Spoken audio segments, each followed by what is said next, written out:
Hello, Jill here, and today I'd like to present a small video and show you my rice bags. Now, where did I get the inspiration for these? Many places, and I combined them together. This was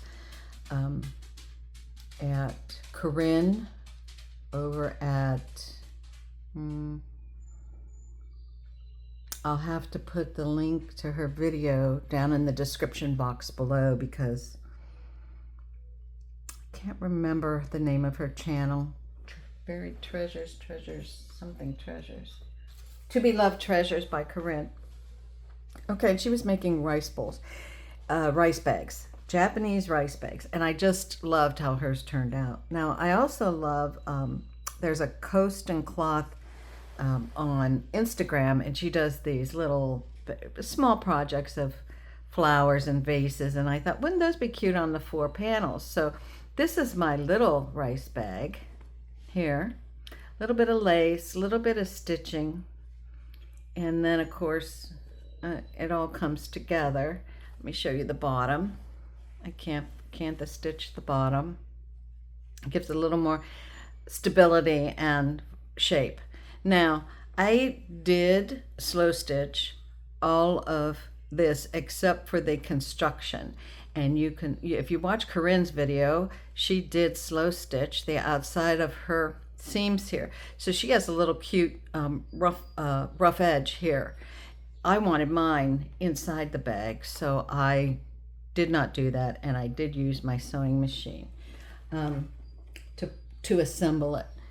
So let me open her up and show you the inside. Now I have her full of stuff, and the other difference is I liked putting one cord through the tabs. Let me show you the tabs. Here's what the tabs look like. I'm not too close to the camera, it's down low. And I ran my cord through one way, only one way, but I put both ends through the last one. And that way I could pull these together like so, and then tie them. And I like the way this looked on top with the 4 corners. But you could do it any way you like. And what I like about them is they're deep, they're square, you could stick your hand in. And again, in keeping with my method, I make a small one first and then go to the full-size one. So I made this one a little smaller. Wasn't sure what I was getting into, but I loved making it. So let me go around here slowly. Coast and Cloth prompted all of these little cute vases with the little flowers in them. And so you can see these. And then we'll go to the larger one. This is just a show and tell. I hope you're all doing well today. I hope you enjoy this. And I hope that if you watch this and watch Corinne's video, and I'm not sure if the Roxy girls have made some or not, but please do go look for some rice bag tutorials on YouTube, and you'll see, oh my goodness, the different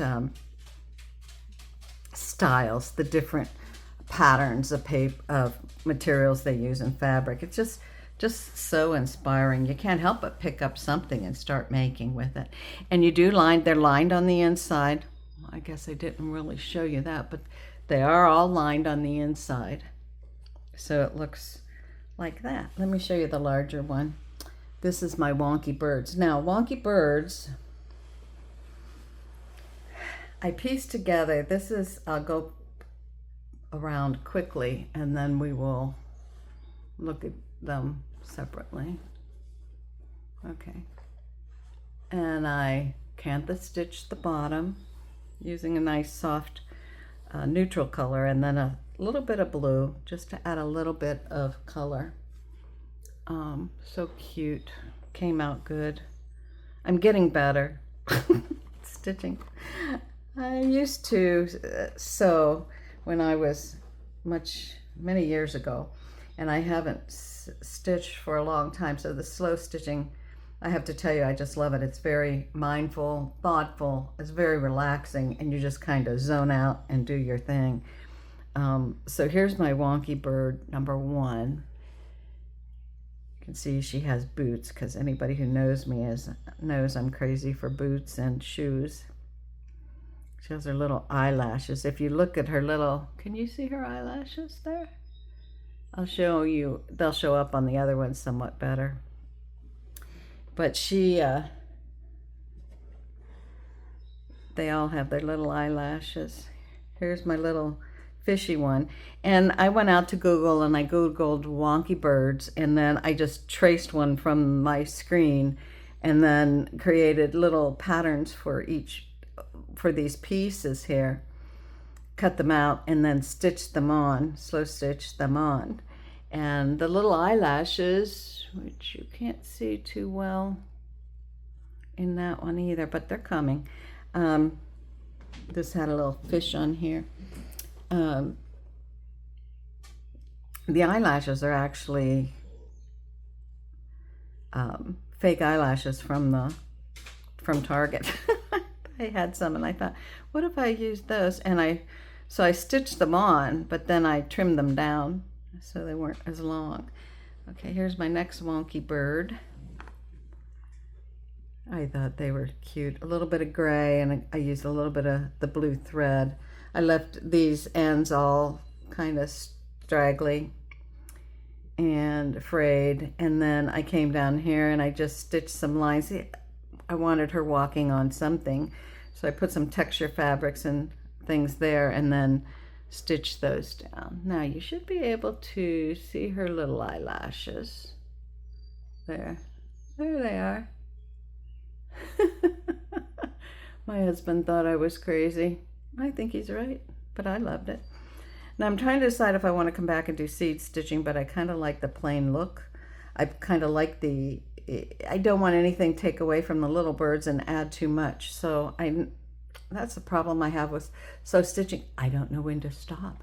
Somebody please tell me, raise your hand and tell me when to stop.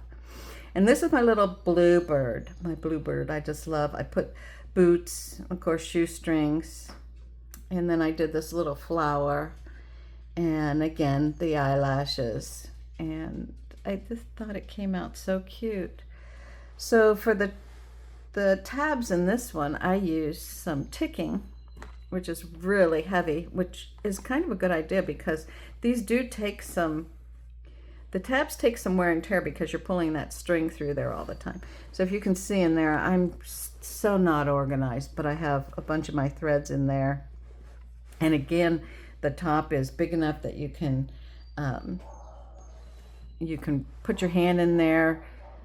You can dig around. It's just great. I just love these bags, and I'm sure I'm going to make more, but I'm not going to make them. I don't have them on my list right now for making, so, you know, we'll have to wait and see when that comes up. And again, you just pull these tight. The corners come together, and I love these square. Now, I did cut this ticking with pinking shears. Maybe that's not allowed in slow stitch, I don't know. But I decided, because the material is very heavy, almost canvas weight, that I didn't need to put stitching on these. That doesn't mean I won't in the future, but I'm not for now. And as you can see, I picked out a fabric on the inside. I wanted to look like, you know, nest material, you know, like, so I had that, and I thought it looked okay. And I wanted I like neutral colors. It's my favorite, but I also wanted to have a touch of color. I mean, neutrals are nice, but you need a touch of something to make it look finished and look, you know, not just neutral. So these are my little rice bags. I hope you love them as much as I loved making them.